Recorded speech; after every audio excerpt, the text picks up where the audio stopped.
Telangana CM మంత్రుల పిఏగా చెప్పుకొని డబ్బు వసూళ్లకు పాల్పడ్డ వ్యక్తిని మేడ్చల్ పోలీసులు అరెస్ట్ చేశారు. మెదక్ జిల్లా శివంపేటకు చెందిన సంతోష్ గుప్తా వసూల్ రాజాగా అవతారం ఎత్తాడు. ఖరీదైన కారులో తిరుగుతూ ఖద్దరు బట్టలు వేసుకుని హోటల్లో హుందాగా కూర్చొని సెటిల్మెంట్లు చేయటం, బెదిరింపులకు పాల్పడి డబ్బు వసూళ్లు చేయటం పనిగా పెట్టుకున్నాడు. ఈ క్రమంలోనే మేడ్చల్ పోలీస్ స్టేషన్ పరిధిలో ఆర్ఆర్ రియల్ ఎస్టేట్ వ్యాపారికి ఫోన్ చేసి తాను సీఎం మనిషినంటూ డబ్బు డిమాండ్ చేశాడు. సదరు వ్యాపారి మేడ్చల్ పోలీస్ స్టేషన్లో ఫిర్యాదు చేయడంతో సంతోష్ గుప్తాను పోలీసులు అరెస్ట్ చేసి రిమాండ్కు తరలించారు.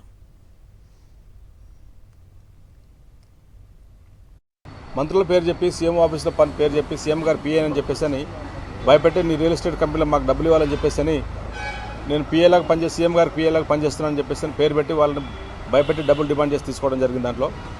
దానిపైన నిన్న కేసు రిజిస్టర్ అయింది. కేసు అయిన తర్వాత రాత్రి సుమారు 11 గంటల సమయంలో నేరస్తుల కోసం వెరిఫై చేసి దాని యొక్క వాళ్ళకి ఇంటి దగ్గర నుంచి దాన్ని పట్టుకొని రాత్రి అరెస్ట్ చేయడం జరిగింది.